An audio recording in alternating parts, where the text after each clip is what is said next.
今就医既以国产为号召，则无有一适当之比喻，是以汽车与土车、电灯与油灯言之。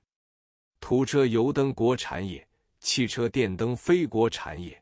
岂有今人不用电灯而用油灯，不成汽车而成土车哉？则知物竞天择，适者生存，优胜劣败，天眼功利，断非国产二字所能范围人心，国粹一词所能阻碍进化也。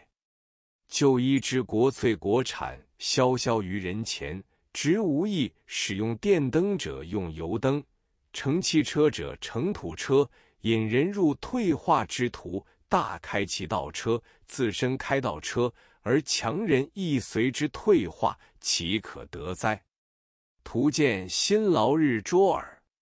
且人类之进化无已，疾病之繁复亦愈甚。疾病之所以繁复，虽由于水土之不适宜，饮食起居不调节，而最大之原因，则病菌之繁复，时有以治之。是故正本清源之方，应先致力于病理学与细菌学之研究，而研究病理学与细菌学，必先具有科学上之基础学术，如数学、理化、地质、博物、解剖、组织、生理卫生等皆是。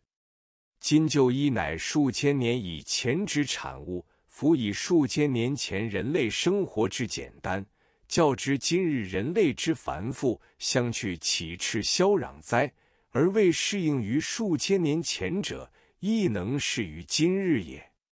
不宁为是，今日吴国各种学术百不如人，方引为奇耻，而力图精进，乃为医学独可保守，不图进取乎？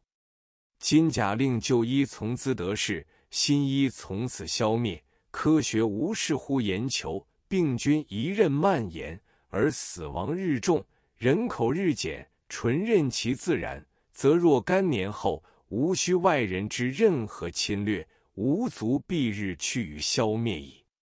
是故无人于新旧医学，非有所好恶于其间也，敢于时代之进化，民族之存亡，不得不为科学之真理是求，而大声疾呼，发聋振聩也。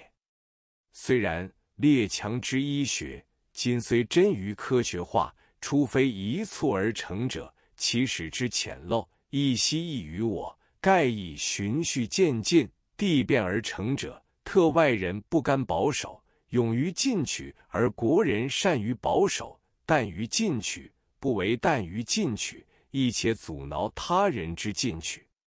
这段谈话刊布之后，中医界觉得很不利，我就草拟了一篇驳复的文字，交申新通讯社发表。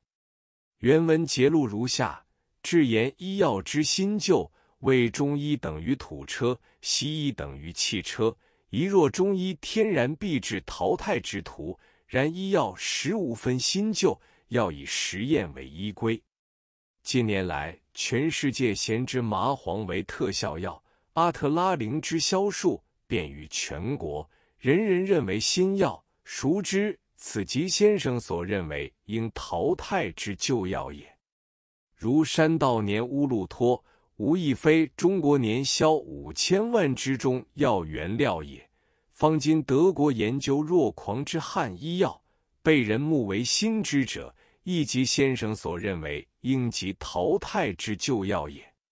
数千年来，中医治病成绩俱在，前者中国未尝因无西医而死亡率倍加，今者中国亦未尝因有西医而延寿率激增。西医有长短，中医亦有长短，此乃国人一致之断语。愿中西医界各取人之长，以补我之短。吾谓中医不合科学，应即废止。孙中山先生建国大纲，首言昔人昔日笑我饮猪血酱油，认为违背科学。其后使之猪血含铁之甚富，有补血之功；酱油含维他命成分，有牛肉之效，乃创行之非奸，知之为奸之说。然则中医之不尽合科学，盖以无人行之而不知也。是以无人治病，恒能愈西医不愈之病，此行之而不知，即知之而不行之故。否则科学万能，西医来华，即能使中医无自存之可能，何劳西医界、西药界奔走会议，以政治势力消灭中医药哉？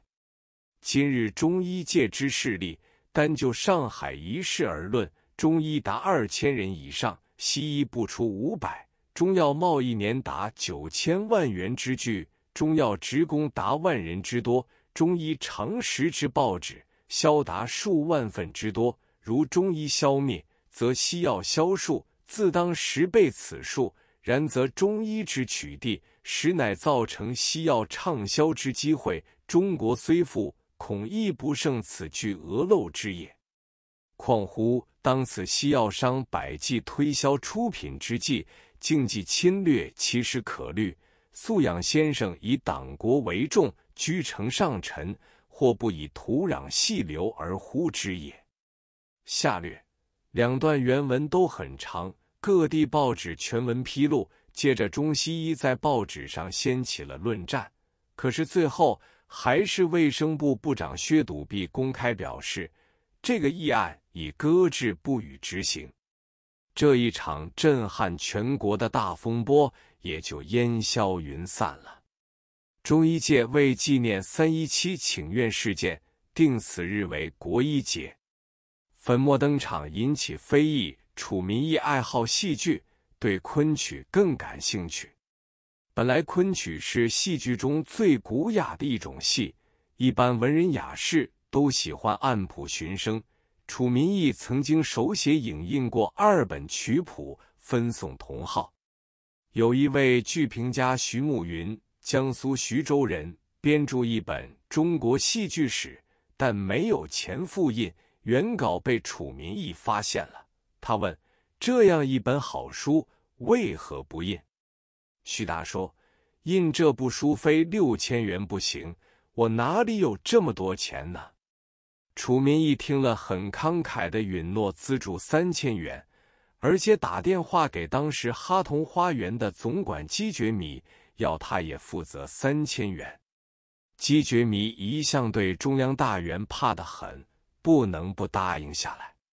于是中国戏剧史得以由世界书局复印出版，时在民国27年1938年，书的后页列楚民义为主编者。